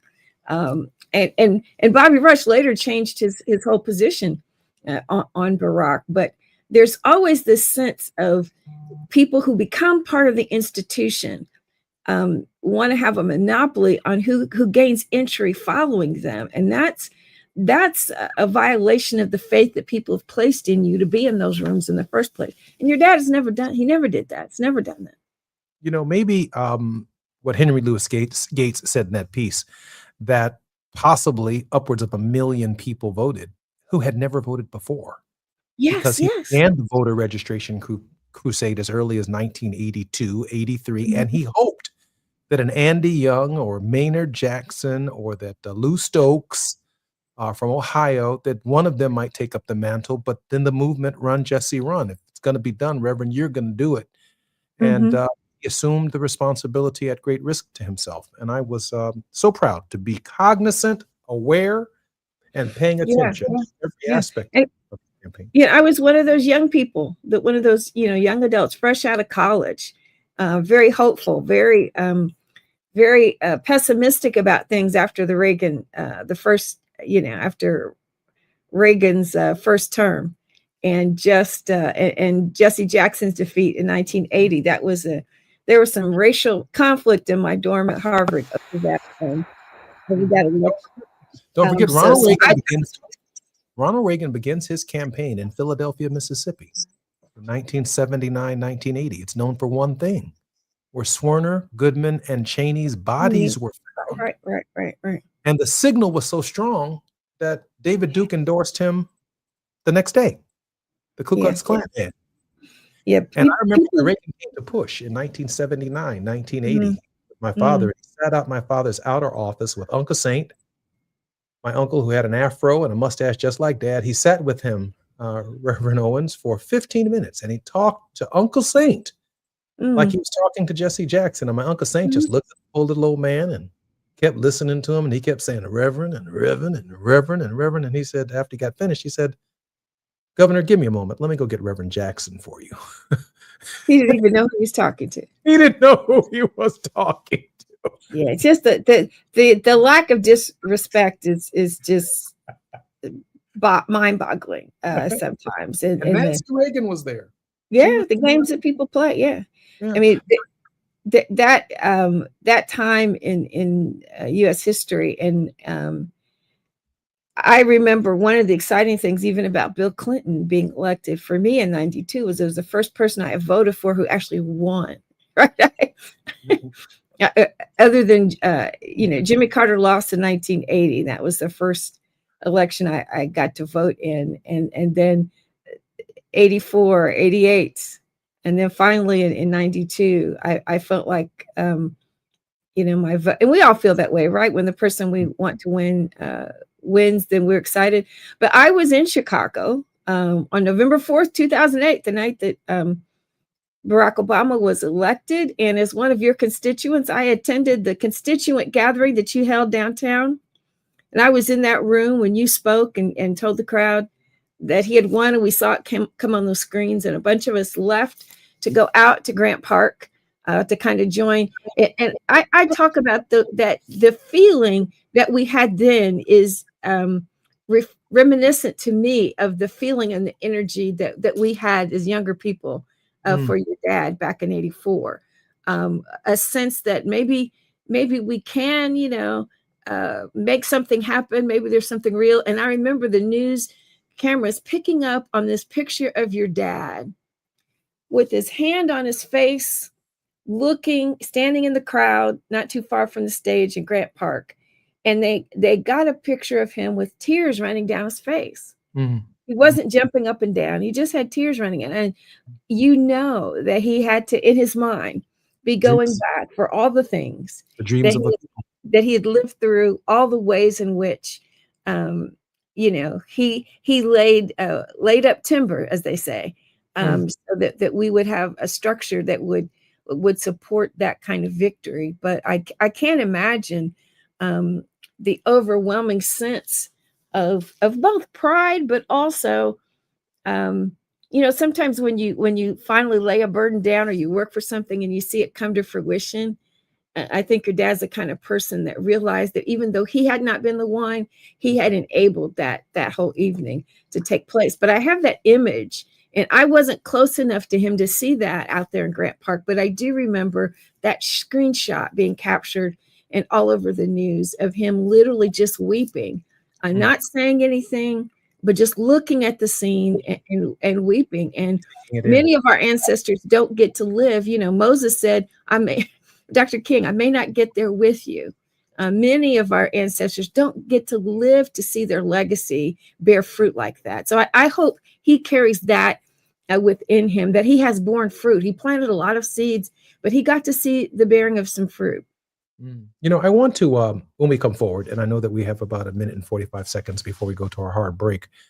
I want to talk about integrous leadership, the integrity of the leadership and experience that you have in a multiracial denomination. My dad was the kind of dude, and is the kind of dude, that when he walked into a room, a boardroom, a political meeting, fear existed in the room because Jesse Jackson was that dude. Yeah. He's the same guy in the barbershop when he's in a board meeting with the most powerful white people in America, white men. Same guy. I've seen black people in the barbershop talk a big and a good game. And I take them to this meeting over here and their voices change. Yeah. Their disposition changes. They start speaking the King's English. They start sitting all upright. No, that's not my dad, man. My dad, Madam President, brought the smoke, and he was consistent with integrous leadership. And I can only imagine, as the president of a multiracial denomination, that your integrity on the air and in your ministry has to be the same when you confront the institutional nature of the problems that we confront. Integrous leadership is what I knew my daddy to have been and to have been about. When we come forward, more on the question of integrity in leadership from the general president and minister of the Disciples of Christ Church, Reverend Terry Hoard Owens. More on the Jesse Jackson Jr. Show on KBLA Talk 1580 when we come forward. It's afternoon drive time with Jesse Jackson Jr. Only on KBLA Talk 1580.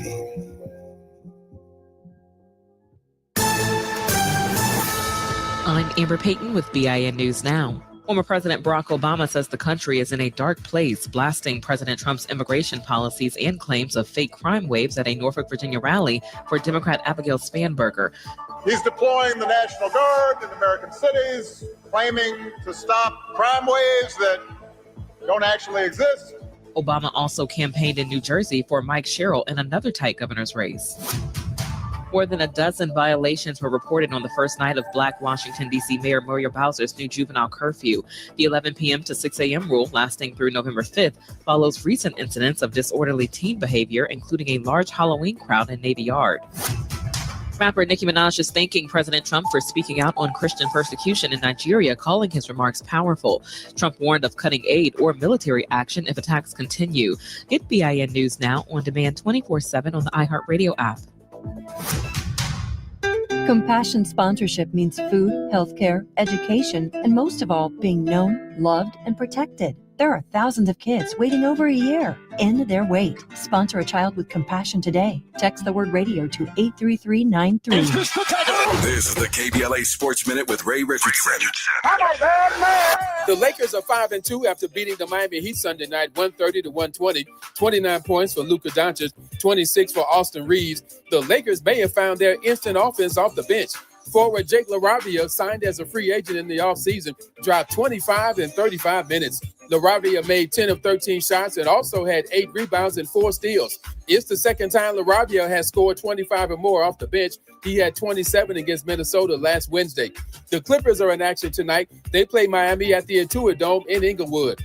Top 5 college football teams in this week's top 25 poll: Ohio State At number 2, Tavis Smiley's Indiana Hoosiers, Texas A&M, Alabama, and Georgia. Third straight week for Indiana as the nation's number 2 college football team. 6-2 Jackson State moved up from number 20 to number 19 in this week's NCAA Division I AA poll. No debates, no speculation, just the info you need. That's your KBLA Sports Minute. I'm Ray Richardson on KBLA Talk 1580.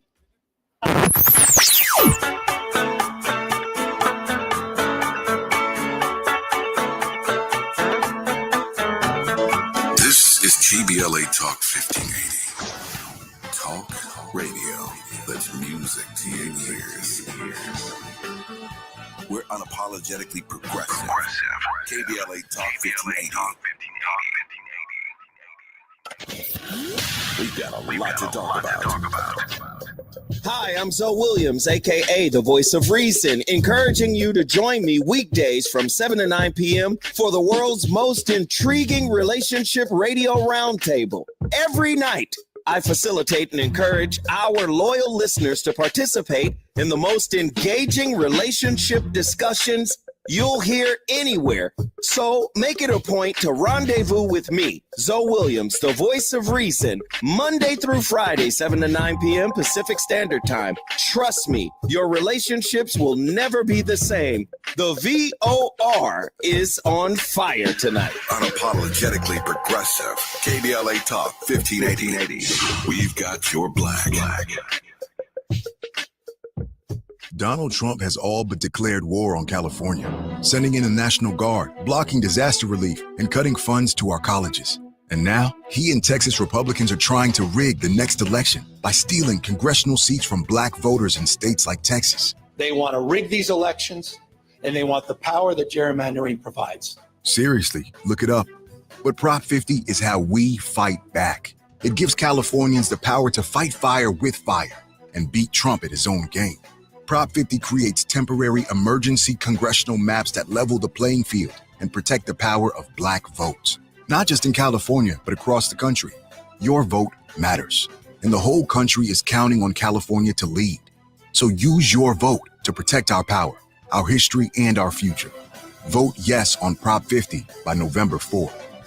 Ad paid for by Yes on 50, the Election Rigging Response Act, Governor Newsom's Ballot Measure Committee, Ad Committee's top funders, HMP for Prop 50, and Fund for Policy Reform.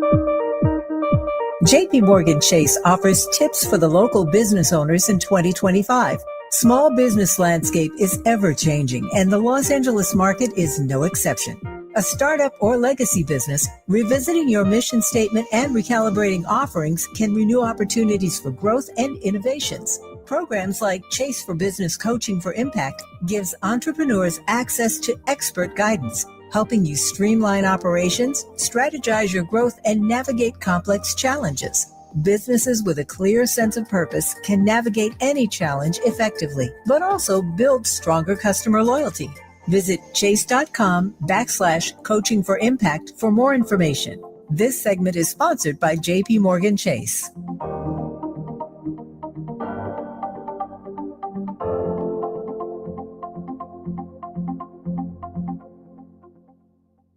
California, this is your moment. The special election is November 4th, and your vote helps decide your future, your community, and your state. Drop your ballot at a secure drop box. Visit an early vote center or mail it. Your participation powers democracy. Every ballot makes a difference. Tell a friend to do the same. Sign up at where'smyballot.sos.ca.gov to track your ballot. Make your voice count. Don't delay. Vote today. A message from the California Secretary of State. You're listening to Jesse Jackson Jr. on KBLA Talk 1580.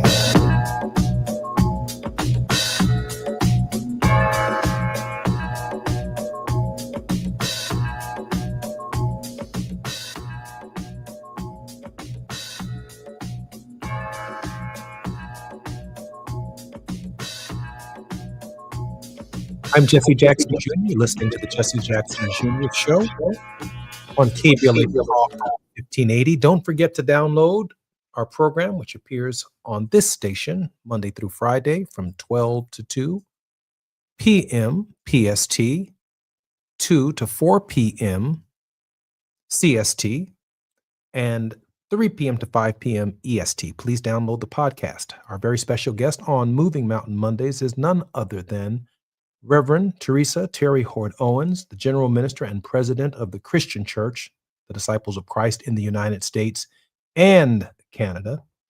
In keeping with the Disciples' historic commitment to Christian unity, she serves in leadership at the National Council of Churches as the treasurer of the governing board and member of the World Council of Churches Central Committee. Reverend Owens, welcome forward to the Jesse Jackson Jr. Show. So good to be with you as always. Great conversations. Reverend Owens, integrity, the integrous nature of leadership. When I think about Moses looking at a burning bush, and he was known to have a stutter and to be a man of few words, but God gave him a sermon. Let my people go. Go practice that one. Get them 3 words, Moses. Get them 3 words right. Four words. Let my people go. Right.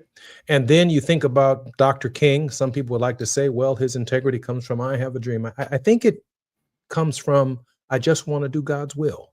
Yeah. I think the integrity is more in that space. Share with us your thoughts on integrous leadership and that space. What does it mean to have integrity and to be true to yourself and to be true to your God? Well, I think you just named it. Being true to yourself and true to your God is the subtitle of my book is let's be the church we say we are. Let's be the church we say we are. Be the people that we say we are.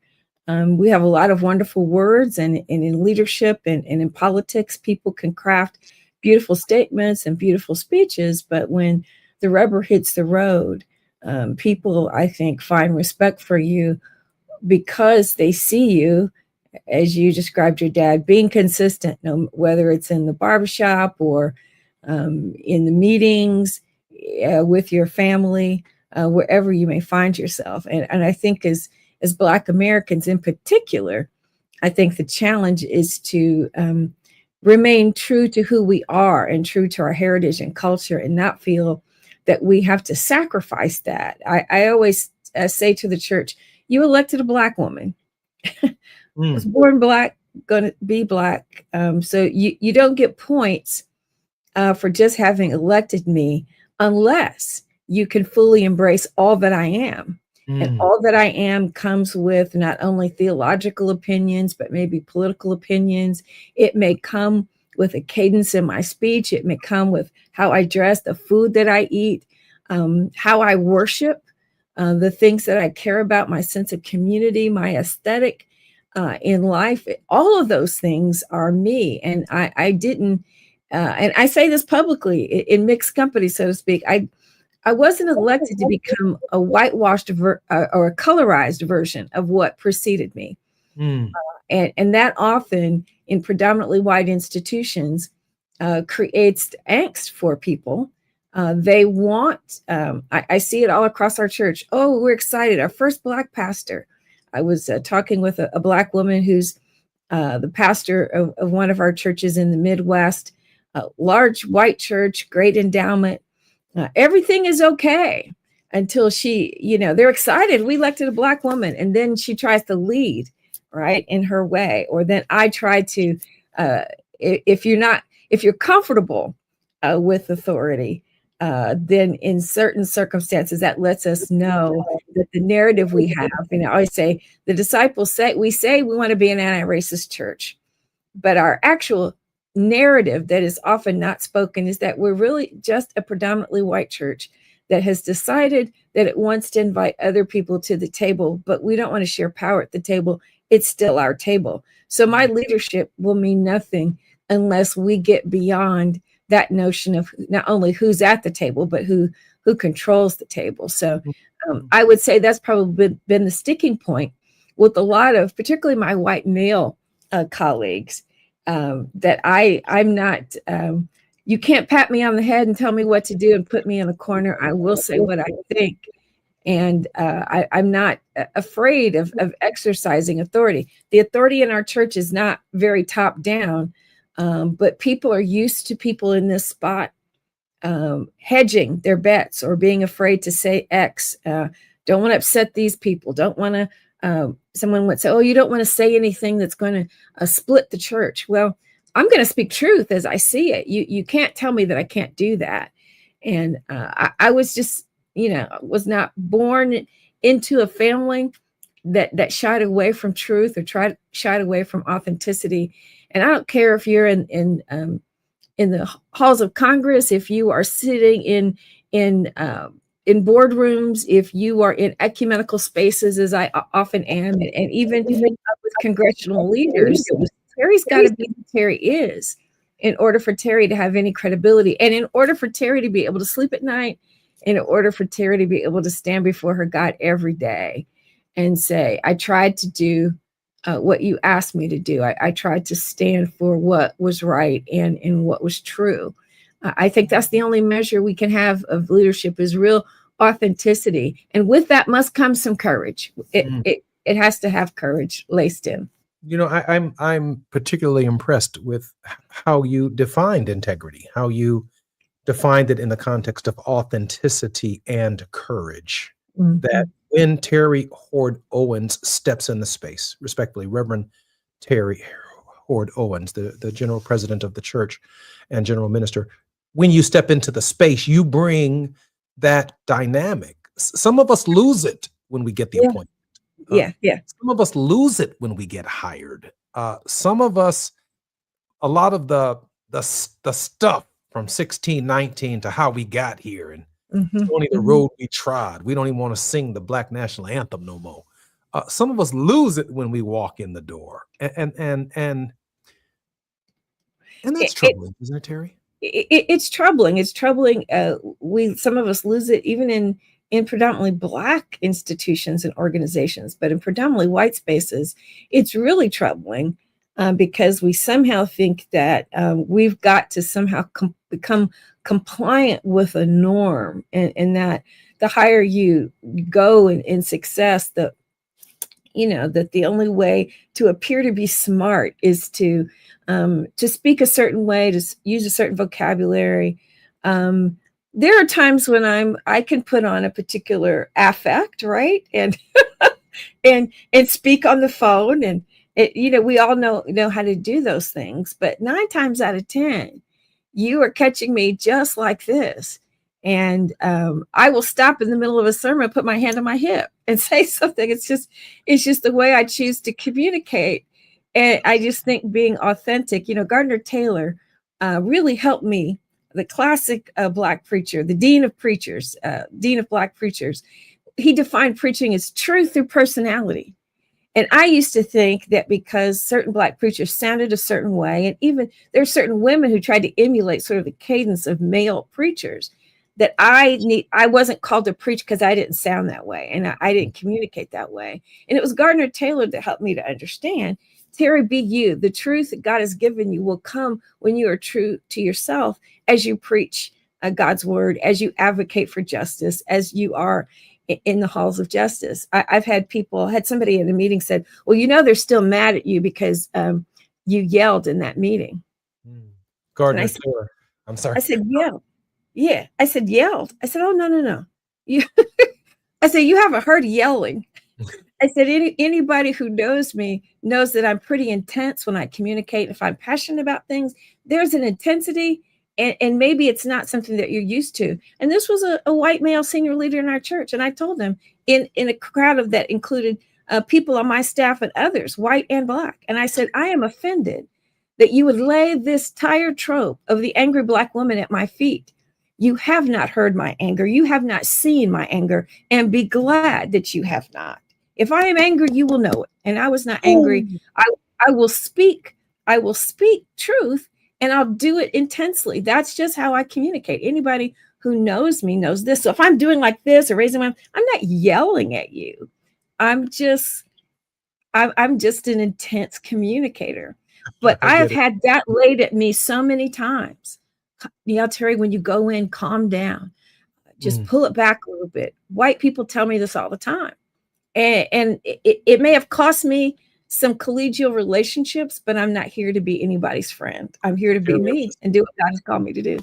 I'm Jesse Jackson Jr. She's been in great company. Gardner Taylor, one of the greatest preachers who's ever lived. Yeah. I'm Jesse Jackson Jr. More with Reverend Terry Hordorans when we come forward on KBLA Talk 1580, Integrity.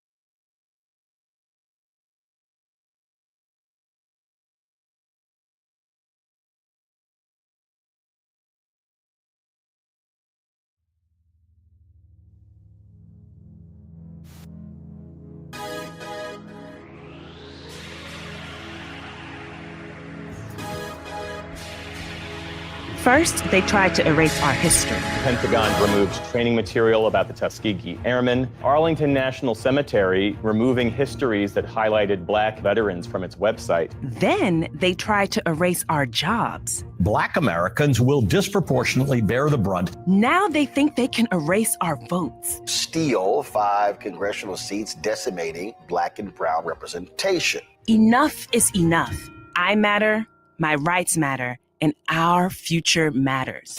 That's why I'm voting yes on Prop 50. Prop 50 lets us temporarily redraw California congressional maps to counter the election rigging Trump is trying to pull off in Texas and other states. Californians across the state are stepping up and using the power of their vote to stop the madness. So vote yes on Prop 50 by November 4th, because we can't let them erase our history or our future. This ad is paid for by the NAACP and not authorized by any candidate or candidates committee. Open enrollment is your opportunity to choose a plan that connects you to Providence's comprehensive healthcare network. Choose a plan that includes Providence and gain access to a dedicated team of highly trained primary care physicians and specialists. From nationally recognized doctors and hospitals, Providence ensures quality care is always within reach. When you choose Providence, you choose after-hours care through our nurse advice line, urgent care, or virtual express care. You choose 24/7 access through the Providence mobile app to message providers, request prescription refills, schedule appointments, check lab results, and more. This open enrollment, prioritize your well-being with the peace of mind that comes from choosing a provider that values excellence and compassionate care. Don't just choose a plan. Choose a plan dedicated to health equity and community engagement. Choose a plan that believes health is a human right. Choose a plan that delivers exceptional care and cares about your community. Choose a plan that offers Providence. Visit chooseprovidence.org to learn more. Donald Trump has all but declared war on California, sending in the National Guard, blocking disaster relief, and cutting funds to our colleges. And now, he and Texas Republicans are trying to rig the next election by stealing congressional seats from Black voters in states like Texas. They want to rig these elections, and they want the power that gerrymandering provides. Seriously, look it up. But Prop 50 is how we fight back. It gives Californians the power to fight fire with fire and beat Trump at his own game. Prop 50 creates temporary emergency congressional maps that level the playing field and protect the power of Black votes. Not just in California, but across the country. Your vote matters, and the whole country is counting on California to lead. So use your vote to protect our power, our history, and our future. Vote yes on Prop 50 by November 4th. Ad paid for by Yes on 50, the Election Rigging Response Act, Governor Newsom's Ballot Measure Committee, Ad Committee's top funders, HMP for Prop 50, and Fund for Policy Reform. Vote centers across Los Angeles County are open. Don't wait for Election Day. Vote early at any vote center near you. You can drop off your ballot, vote in person, or even register and vote the same day. Make your plan, make your voice heard, and make it count. Visit lavote.gov to find a vote center or official ballot drop box close to home. That's lavote.gov, your trusted source for voting in LA County.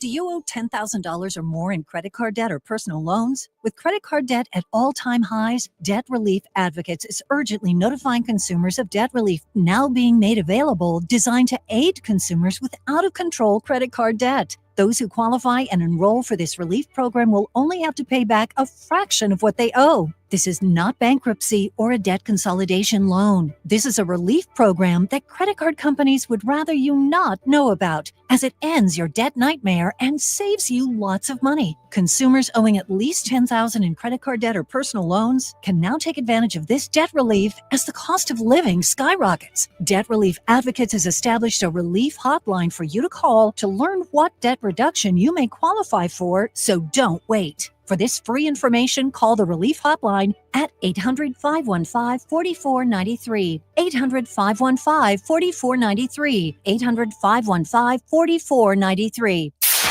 KBLA Talk 1580. We've got a lot to talk about.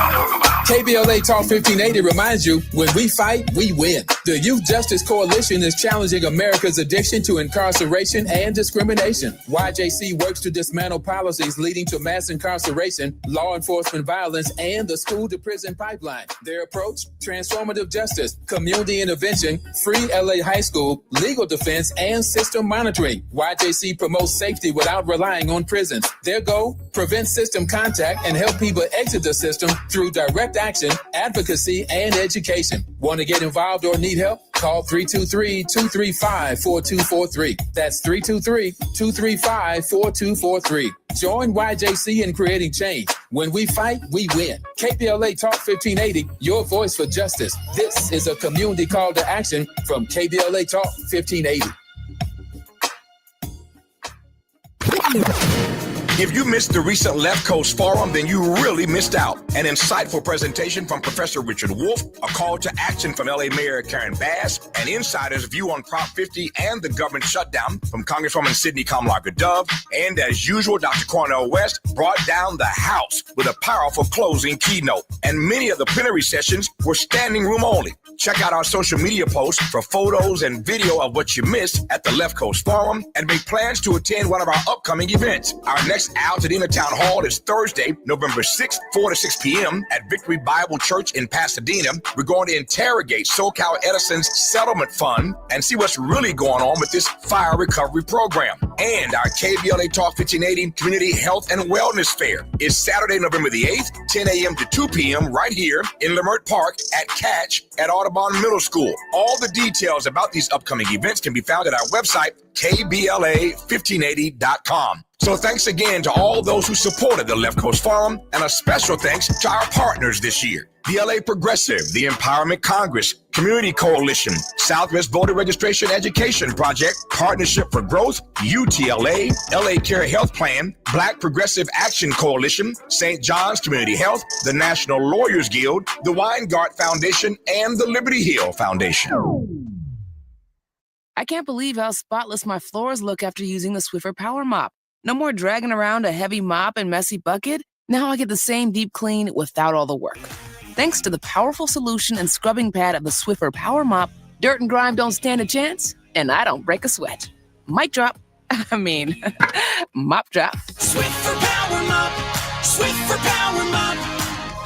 A smarter way to mop. Try it or your money back. Now back to more of Jesse Jackson Jr. on KBLA Talk 1580.